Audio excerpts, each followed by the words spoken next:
And welcome everybody to the very start of Post Wrestling's New Japan Pro Wrestling G1 Climax 32 post show coverage. And my name is Wai Ting. I'm here. John Pollock is off on his vacation starting this week, so he will be back. He will be tagging in at some point next week for G1 coverage. But in his place, we have an incredible roster of very knowledgeable people who know way more than I do about all of this professional wrestling stuff. And among them, I'm very happy to welcome on this very first show, Karen Peterson. Hey, Karen Sensei, what's up? Hey, Way, how's it going? A Things are real pleasure good? to have you on these shows. Of course, you know you're one of the most knowledgeable minds I know personally that we have access to. So I'm looking forward to getting some of your thoughts on G1 Climax so far. You of course were a part of the preview show that we did on Tuesday. So if you want to, if you're completely out of touch with New Japan, I recommend you maybe pause this one, go back to the daily news update on Tuesday, and listen to that. But here we are, Karen. Day one. What's been your interest level? Let's say coming out of the first edition. Oh, well, as we were talking off air, the G1's always a sentimental favorite for me because of the G1 was when I first started watching New Japan back in 2017. So it kind of always brings me back to that and that feeling when I first started watching New Japan. I think the new format is going to take a little bit of getting used to because with it having fewer league matches during the show and a whole bunch of undercard stuff, it kind of feels like every other tour. That was my first takeaway. Is that I did watch the whole show today. As much as I love the preview tags, I kind of liked when they got away from that because I felt like it gave some of the roster more chance to rest. But I guess they need to build the storylines, especially because they've brought in so many new people this year and brought back some people after a very extended period. And you're speaking of like prior years where it was just purely block matches. Yeah, especially during the pandemic where it was just like 8 singles matches and maybe like a Mhm. young lion match, and that was it. Mhm. So we're gonna get to it right away. And before we do, though, I want to remind everybody we're going to be streaming these on video as well, not live, but in archive form. So if you look in the show descriptions, you can, if you choose to instead of watch us give our reactions to a Yano match, for instance, you can do that in the link below. But we are going to be going through the block matches in particular, but I will go through the undercard matches, especially since you watched them, Karen. If there are any highlights, please just let us know. In the undercard, we have Tom Lawler debuting in New Japan, Japan proper, where he defeated Kosei Fujita in the opening match. Jonah and Bad Dude Tito defeated Ryohei Oiwa and Toriano. The House of Darkness defeated Finley and Tamatonga and Jado. Bullet Club's Kenta, Juice Robinson, and Fale. And Chase Owens defeated Suzuki Gun's Taka, Taichi, Zack Sabre Jr., and Lance Archer. And Chaos's Tomohiro Ishii, Yoshihashi, and Hiroki Goto defeated LIJ's Naito, Bushi, and Shingo. Any highlights from any of those matches that you care to let us know about? Honestly, the opening match between Fujita and Lawler really got me amped up. And I'm not just saying that because Lawler finally, after 2 years of being like one of the faces and pillars of New Japan Strong, made his Japan debut with New Japan. His finisher is called the NKOTB. And I tweeted out this morning, very hopeful, as being like, hey, is this a New Kids on the Block reference? And he replied with, you've got the right stuff. So I'm like, you know what? It might be my new favorite finisher, even though it's just like a knee to the back of the head. But you know what? I'm all right with it. Um, Most of the undercard tags, it was just like kind of like welcoming back a lot of people. But after the Bullet Club and Suzuki Gun match, Zach and Kenta kind of were digging back. Zach was getting on Kenta and staying in his face. You know, they're shooting their mouths off because that's what the two of them do, and they're two of the best at what they do. But it gave me like old school Noah vibes when, you know, Zach was a young boy in Noah and Kenta was like the top star. So their matchup is probably the one I'm looking forward to the most in the next round of matchups. Very cool. Also a reminder, everybody, like what we like to do is, you know, at the end of recording some of these, I like to just kind of, you know, take maybe a joint opinion about what might be recommended between the two hosts that are going to host these, and I will highlight them within the show descriptions themselves. So if you're ever just curious to check out what we might recommend, but you don't really want to listen to the podcast yet, just look at the show descriptions and just basically you can see what's highlighted. I also want to give a shout out to Mark Buckledy and Bruce Lord, who are making reports on the site right now. They will also have spoiler-free recommendations as part of their reports as well. So all that out of the way, let's get into these block matches. We have 4 of them to get to, and we start things off with the C block here with Aaron Henare of the United Empire taking on Hiroshi Tanahashi. This is a huge, I would say, tournament and a huge moment for Aaron Henare, one of the debutantes of this year's G1. There's a lot, I think, riding on his performance in this on, a very, very big stage for him. Hiroshi Tanahashi, on the other hand, is making his 21st appearance in the G1. Yes.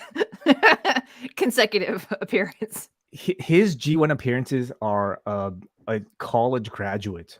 Okay, like take that into perspective. Like that is that's a lifetime spent in the G1 alone, not even including the rest of his career. And the man somehow is still holding up and delivering some of the best matches that I'm sure we'll see in this tournament. So, any history between the two, Karen, that maybe you'd like to inform the audience of? Well, the interesting thing is that, Henare used to be in Hokkai. So, one of the learning trees he was under when he was in Hokkai was Tanahashi until he, defected to the United Empire and was one of the ones who turned on Tanahashi. God bless Tanahashi. He's too trusting and too many people turn on him.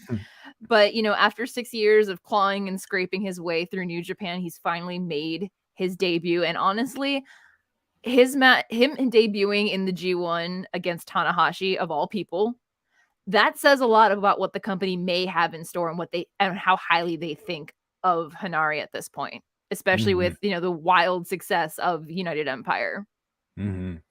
So in the match, Henare controls the action early on. I wouldn't say there was a ton of interesting offense to speak of, but he does make his first attempt at his finisher, or at least his prelude to his finisher, which is a full Nelson named Ultima. Tanahashi fights out with a sling blade. Then he gets on a big run that ends with a high fly flow, but Henare gets his knees up. Henare then finally locks in the Ultima. He lets go and then goes for his other finish, which is a fisherman buster named Streets of Rage. Tanahashi fights out. Big back heel kick from Henare as he goes for Streets of Rage again. He hits it, and Aaron Henare defeats Hiroshi Tanahashi. 11 minutes, 11 seconds, our first major upset here in the G1, maybe poised to be potentially the biggest upset in the G1 in our very first match here. What do you think about the match?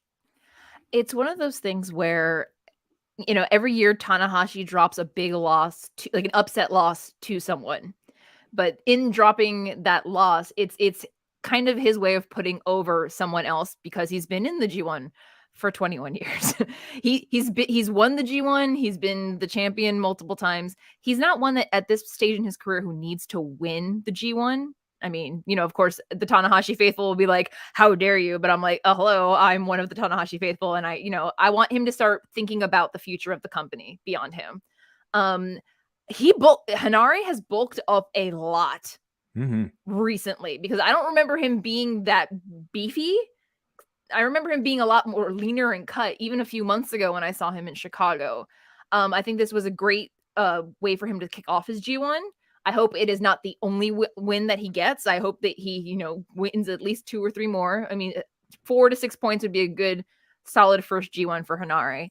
I enjoyed the match. I feel like, I don't know if it was nerves or it's just, Henare's trying to learn how to work with the added bulk on his frame right now, but it wasn't as fast as I remember. Like, he didn't move as fast as he usually does, but it was still, I enjoyed the match very much. Tanahashi, he does too many, he goes up high too many times. And, after one high fly flow, if he doesn't close the book on it, his arrogance gets the best of him. And that's when he loses. I'd be lying if I said like I too was maybe looking for a bit more from Henare, considering maybe the stakes involved here, considering that it was Tanahashi, and considering the fact that he was about to get a win on Tanahashi. I don't know if he did all that much to stand out for me. Nothing that about his offense, or maybe any sort of particular charisma or fire about his performance in this match that made me feel like he was, poised to be one of the standouts in the tournament.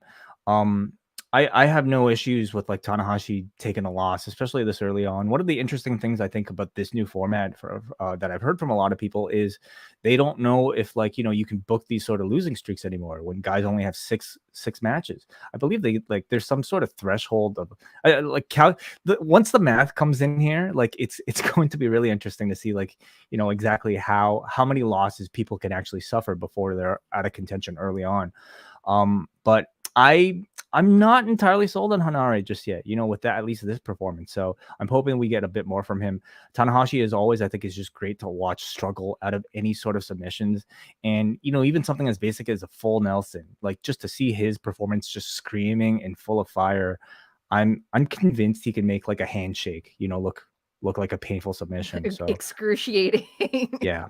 But overall, I give this one a medium, 1 cream, 1 sugar. Yes, the coffee ratings are back, and I have informed Miss Karen Peterson. Are you a coffee drinker, Karen? I mainline coffee. That is my caffeine of choice, my liquid caffeine of choice. I'll do a tea if I have to, but with waking up as early as it is for these shows and for my day job, it's usually the venti drive-through with like at least a pound of sugar on top of it. Oh, okay. So you're a Starbucks person. So you might be going venti. Well, feel free to interpret the coffee ratings however you would like. But how would you rate this match, Karen?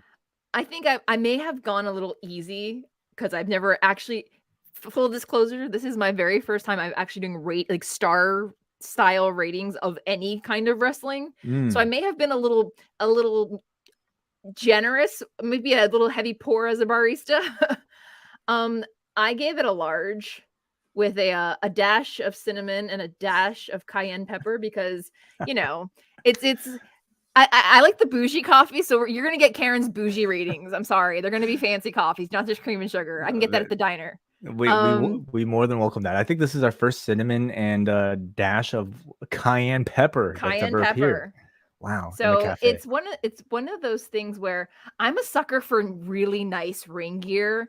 So yeah. I think the ring gear and the makeovers and the make unders that some people have done during this tournament are going to play into that. I love the new gear for Henare, and the color scheme carries on through all of United Empire, which I think is really cool because they look very cohesive. Mm-hmm. I am a little sad that they got away from the green and gold because it made them stand out as a unit. They look too much like Bullet Club now because it's black and silver, and that's usually black and white is what Bullet Club does. I wish they would have picked a different color scheme, but that's neither here nor there. But yeah, I might be a little more generous with some of my ratings just because I've never done them before. But I hope that from here on out, Henare finds a better balance for charisma because he is a very charismatic person. He's a very passionate wrestler. It's just not translating just yet. Our second block match of the night goes to D Block and Will Ospreay, the United Empire's leader, taking on El Phantasmo. So we have United Empire versus Bullet Club here. Any history between these two that you maybe like to educate our audience about, Karen? If I remember correctly, Will Ospreay actually was part of the recruiting process of ELP from Brit Wrestling to come over. I believe they had a heated rivalry in Rev Pro where currently Will Ospreay is the undisputed British heavyweight champion. They go back to he invited ELP and ELP did what Robbie Eagles did when he first joined. He went to Bullet Club instead of joining Ospreay.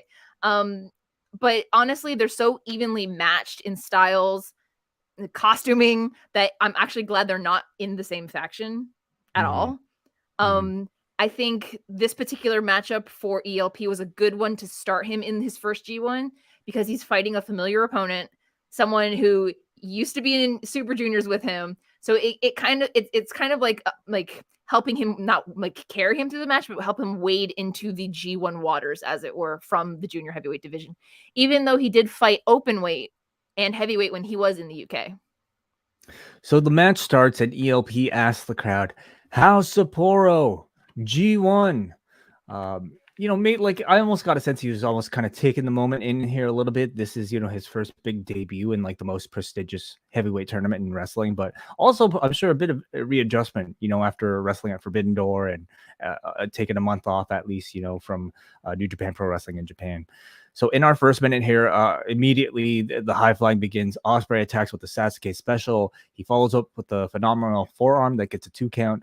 ELP regains control with some more acrobatics and then a big tope suicida to the floor, following with a top rope Asai moonsault. More back and forth. They get into a forearm striking exchange. Both of them are trying to rile the crowd up with each strike. It's followed by a very fast sequence of counters with a stun dog millionaire from Ospreay and then an inverted Spanish fly from the top rope from ELP. Ospreay then lands a Kobashi-style orange crush bomb for 2. He avoids the Thunder Kiss. ELP avoids the Os Cutter, hits the sudden death for a 2 count. Ospreay goes for the Os Cutter again, but it's met with a beautiful counter into a backslide from ELP for a 2 count. Ospreay kicks out and he immediately responds by striking ELP with a front-facing hidden blade for the win at 15 minutes and 6 seconds. Your thoughts, Karen? Well, I do love a good Super Juniors match. I feel like while it was a great match, very solid, very fast paced, very, technical, I've seen it. I've seen it before. I've seen it in the on UK shows. I've seen it in a New Japan ring. There wasn't any one particular thing that felt like I hadn't seen before out of both of them because they do so much. The one thing I did notice is that ELP, even though he is like supposed to be more heelish than Ospreay, he kind of played more of a babyface role because he was appealing to the crowd a whole lot more. But of course, you can't appeal to you can appeal to a crowd that can't respond to you, but it kind of, I think he's been in working in the States not too much, but just enough where it's he has to remember that they can't say anything, they can't cheer his name, they can't boo him. It's back to clapping for now until at least September. I will say for me, like not watching really any New Japan other than like Dominion, like stepping back and forth between like, loud crowds in the US, which we've had for quite a while now, and back to Japan, it wasn't as big of an adjustment for me watching as I thought it would be. Like I found I got used to it, like, within a match or two. So, but if you're a performer, I can imagine it being maybe a bit more of a transition. So, I didn't, because I'm not as familiar perhaps with like some of their prior work other than what I've seen in New Japan. I didn't really sort of have that same reaction. I really enjoyed it. It was like the type of fast action I think you would expect from these two of a very similar style. With like, I always look at ELP like, at least, in contrast to Will Ospreay, like ELP might be like the Wario version of Will Ospreay. Like he's got a similar or had a similar build, I will say at least, Yeah. but he's a guy who could very much do the same acrobatics, but just a little bit less finesse and a lot more sleaziness about him. So I thought they had some pretty fun sequences here. For me, the highlight being the Os Cutter counter into the backslide. Yeah. But still maybe like, as an earlier match didn't necessarily hit those high moments to the point where I would consider it memorable. So I did go large though. I went large, 1 cream, 1 sugar for this one. How about you? Well, see, this is where, even though I said that I've already seen it all before, this is where my heavy pour comes in. I made it an extra large with whipped cream because it's kind of like a basic bitch latte. It was refreshing to see another junior. I don't know if he's planning on staying in the heavyweight division, but again, much like Henare pairing with Tanahashi, Ospreay was the perfect foil for him for this match, even though he didn't win it. In our B block match of the night, we have Jay White taking on SANADA. White, of course, is the current IWGP champion. SANADA is, he's coming off a big mess of a situation with that U.S. championship, which he had to drop back in February due to an orbital fracture. Unfortunately, was unsuccessful in his attempt to try to win it back from Ospreay at Dominion. And like I think you and John had discussed, it feels like somebody who's coming into this G1 with perhaps a bit less buzz than prior years. I want the best for SANADA. I truly do. I don't know if he said that this was going to be his year. He's going to make up for the rest of the first half of the year by, winning the second half of the year. And well, here we are. I'm still cautiously optimistic, but I just don't know anymore. I don't know if New Japan cares about SANADA as much as everybody else cares about SANADA. The match starts with White trying to stall by getting getting a SANADA chant going around the ring. I mean, this was not so much playing to the crowd as much as it was, I think, him mocking the crowd, I would say, or teasing them for not being able to make noise. So they're fighting on the floor. White, attacks SANADA's throat onto the barricade. He controls then by targeting SANADA's midsection throughout the match. Shots to the kidney are delivered. SANADA then comes back with a low drop kick, and we get our first Paradise Lock of the tournament. So SANADA locks in the skull end. Gedo distracts the ref, which allows White to low blow him. Then we have like a pretty interesting moment here where White attacks SANADA with a European uppercut, and as SANADA is taking his back bump off of the uppercut, his foot rises and it inadvertently low blows White. Now, I say inadvertently because I don't think in character like SANADA meant to low blow. Of course, he's a baby face. I also question though, like whether or not this was intended to be the spot or if it was some improvisation. But anyway, White sells this low blow. He tries to convince Red Shoes to DQ him. As White complains, SANADA follows up and misses a moonsault, then gets a schoolboy while White is distracted for 2 before hitting a TKO for 2. And then they get into their finishing sequence with a wonderful series containing Skull End and Blade Runner attempts and counters. The Skull End is locked in. White reaches for and grabs SANADA's eye, and Charlton is quick to point out about SANADA's orbital fracture injury, of course. White then walks up the ropes to flip over Brett Piper style, and he hits the Blade Runner for the victory in 18 minutes and 7 seconds. Your thoughts on the match, Karen? It was, I tend to get very, very unfairly tough on Jay White at times because I feel like he can, like Ospreay can be very formulaic at times. But what I liked about this match is that Jay managed to minimize the involvement of Gedo, even though you could hear him screaming at ringside the entire time. My biggest thing about Jay White is that I want him to win cleanly so he can gloat more. I don't like it when Gedo gets too involved because then Gedo starts to feel like training wheels or a crutch for Jay, and Jay doesn't need it. He has all the skills. He has all the tools.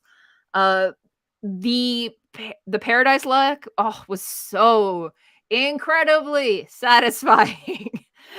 It was one of those things where I don't know if Jay has gotten very, very lean in the last 2 years, or if a lot of the other wrestlers have bulked up. But he's a lot not smaller, but like compact than I remember. Lean might be a good way to describe it because the man is cut. Oh yeah, no. Like I don't know how much on him. I don't know how much. Like he might have gained some muscle too, but like he's definitely like not eating much rice or bread these days. No, sir. You could see those ribs or those abs, I should say. He looks great. I was just like, I'm like, but I don't remember Jay White being that thin. I remember him being like cut, but not like. I don't know if it was just like the angles that SANADA was twisting Jay's body or what, but I was just like, don't break him. We just got him back. The skull end where he had Jay folded like a rainbow was absolutely fantastic. That was the only point I was okay with Gedo getting involved.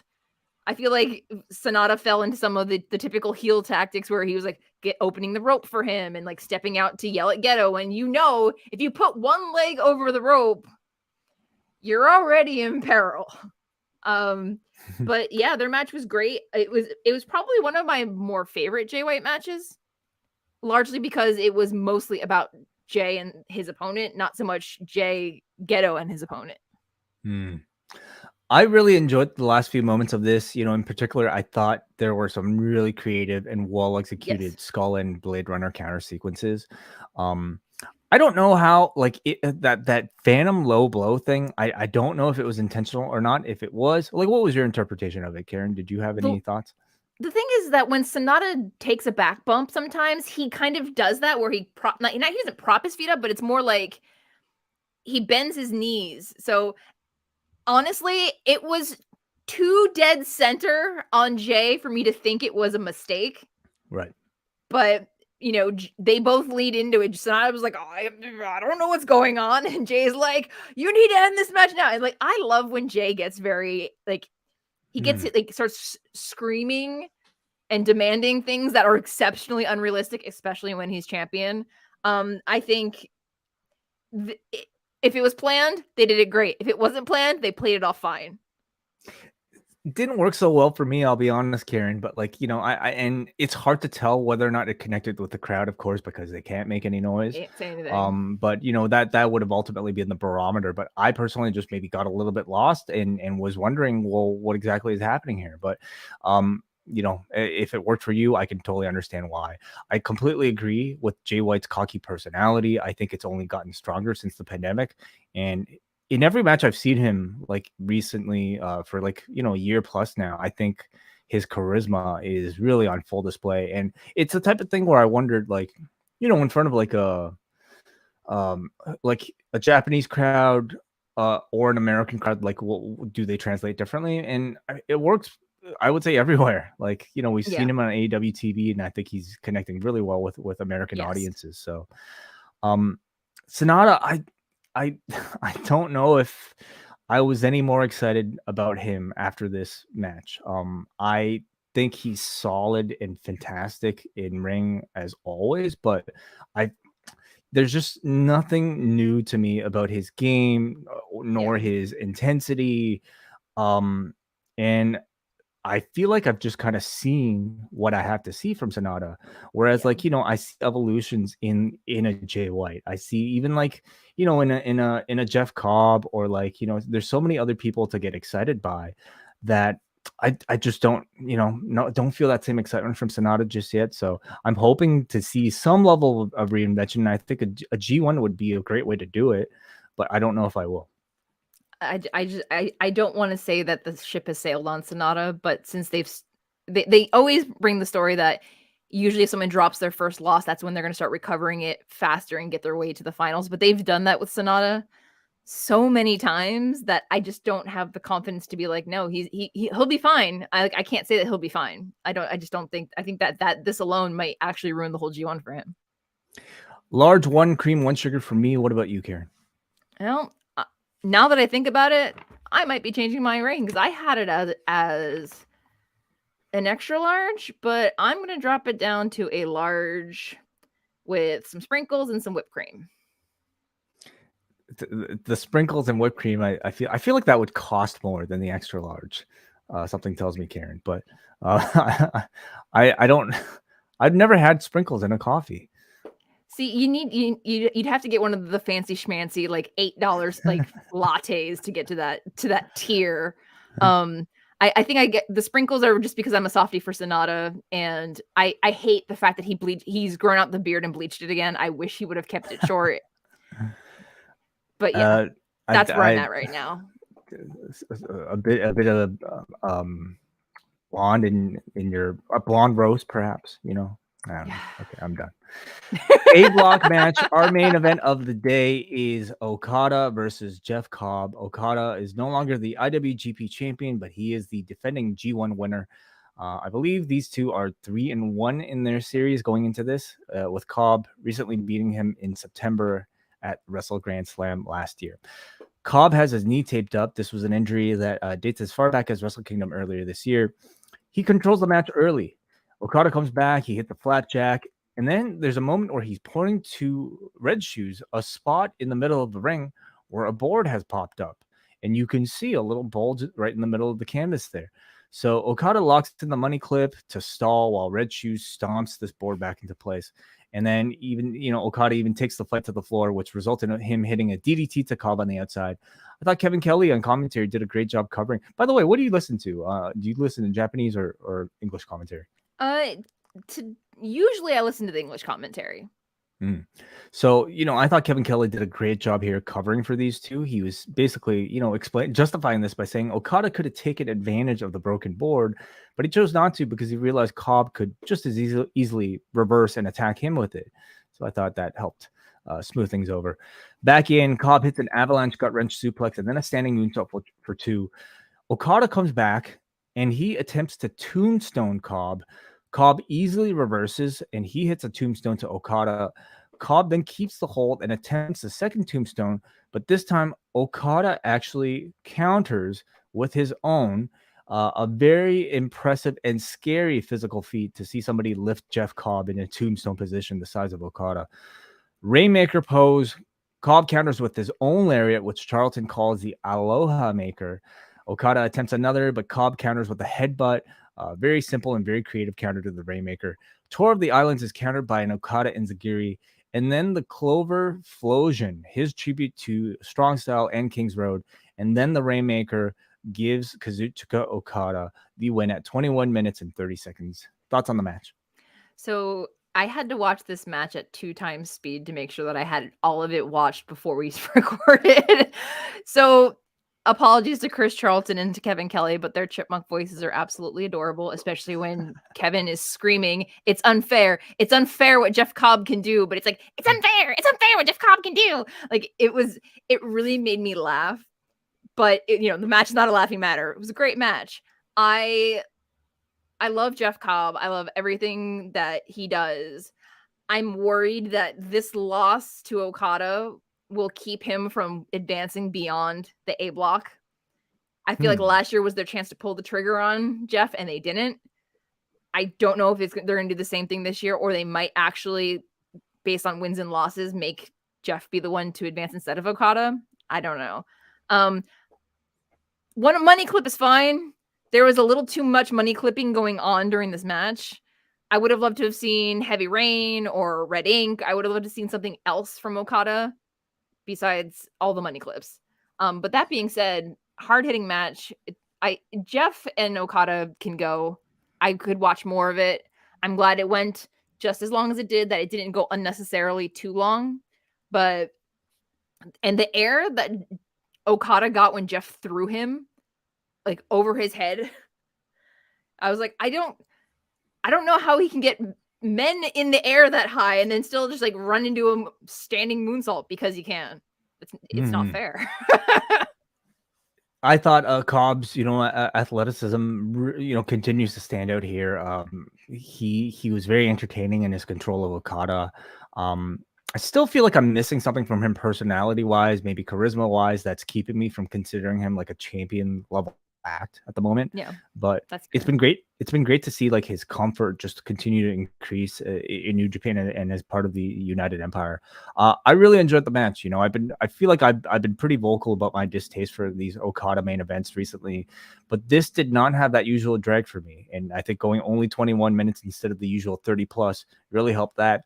I also thought the dynamic of having Okada go against a larger opponent also really helped his like underdog struggle really coming through in some of those later moments, especially when he's, doing things like trying to lift somebody as big as Jeff Cobb into very difficult positions. I think the struggle it really comes through.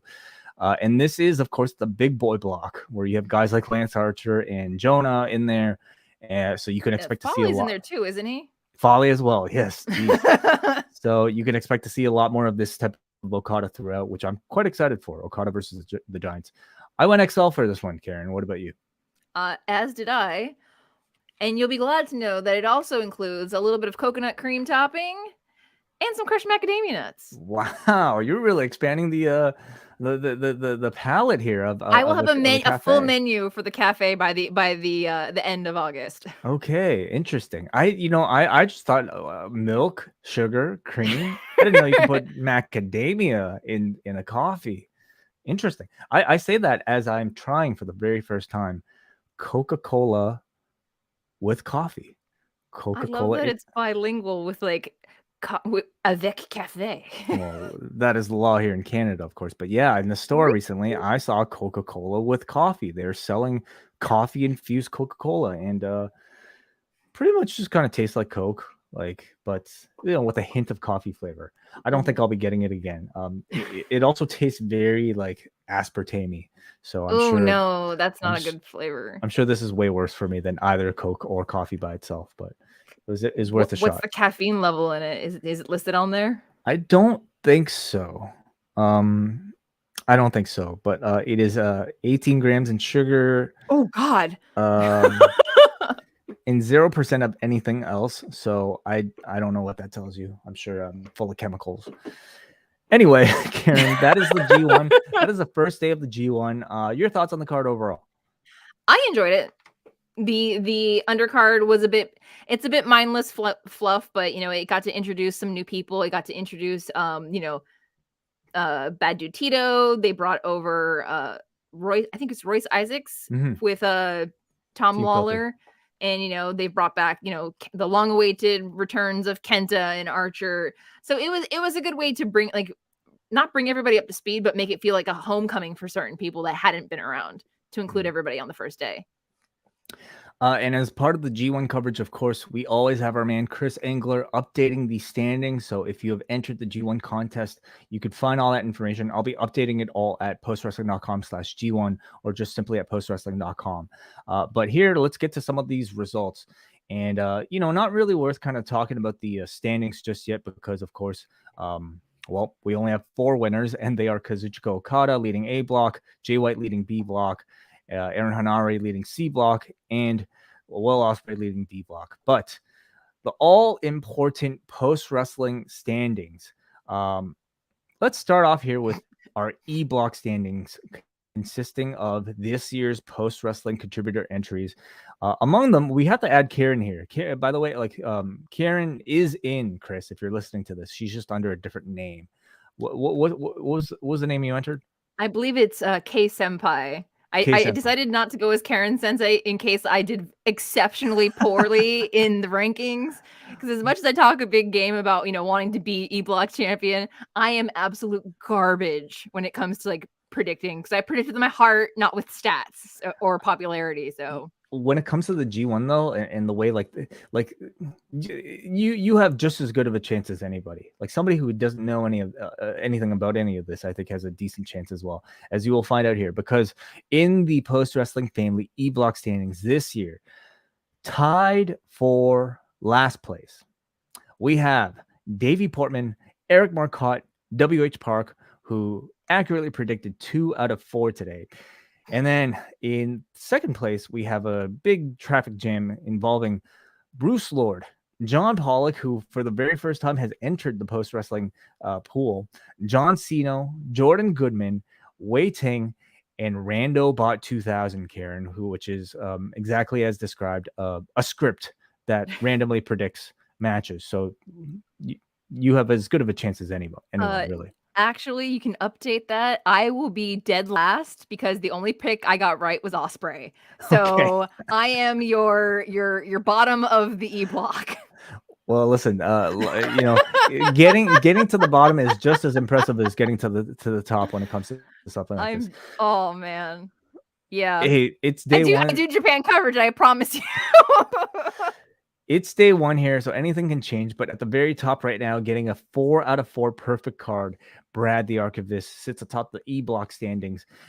In our actual post wrestling contest point standings here, a lot of you guys got perfect scores, and among them 919 Fat, Falcoholic, Andy Price, Anthony Ray, B Branch, Brandon from Oshawa, Brandon Durant, Corey James, Don B, Eric from Cork, Insomnia Hotel, Kendall, our man Neil got 4 out of 4. Parker Smith, Patrick B, Reggie Simmons, Tom, and Tori Baby 2005. Okay, so congratulations to you guys.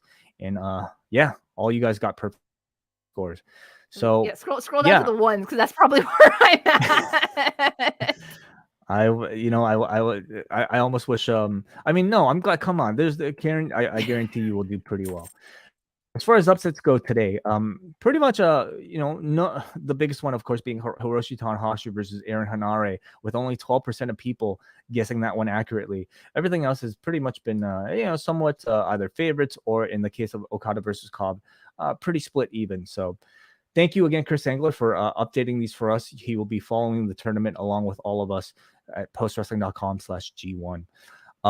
Karen Peterson, thank you for being a part of this. We will see you again as part of G1 coverage coming up in a few days or a few weeks' time, I should say. You are going to be available mainly on weekends here. So we will be talking to you, I think, in a few weeks. Where can people find more of your work and, of course, the Dream Slam Report? Well, you can find most of my writing work over at postwrestling.com.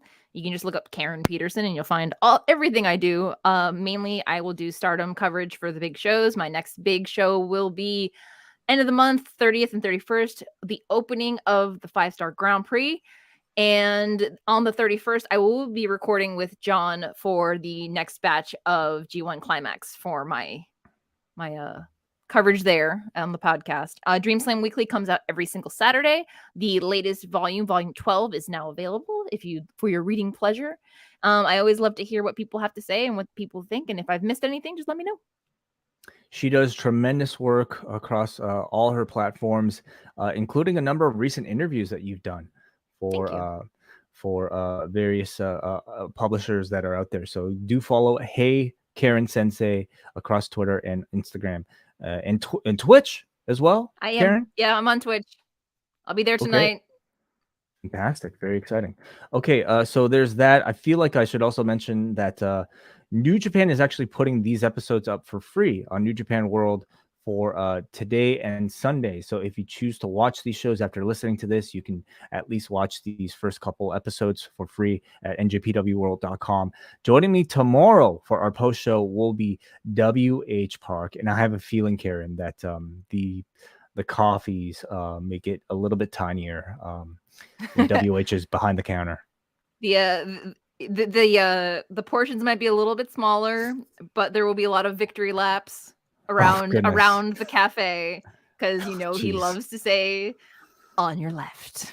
Yes, he does. Yes, he does. So thank you, Karen. And guys, join me tomorrow with WH Park. And then also the BWE 24-hour stream is currently going on still. They're probably on, by the time you're listening to this, hour, I don't know, 8 out of like 24. So still plenty of time to listen to that. I will be a part of it. Karen was a part of it already. And do donate to the Children's Heart Surgery Fund if you do listen. So can I make a quick update? Yes. They broke their donation barrier. They cleared 1,000 pounds. So amazing. I'm so happy for them. And they've only been less than a half a day into it. Time to lift that goal. I mean, I think that goal is way too small. Seriously. So we'll see if we can get it up to 5, maybe more than that by the end of the 24 hours. So yeah, open those hearts and those wallets if you have the means. That's it. You can follow me at Way0937. I will talk to you guys tomorrow. Bye-bye.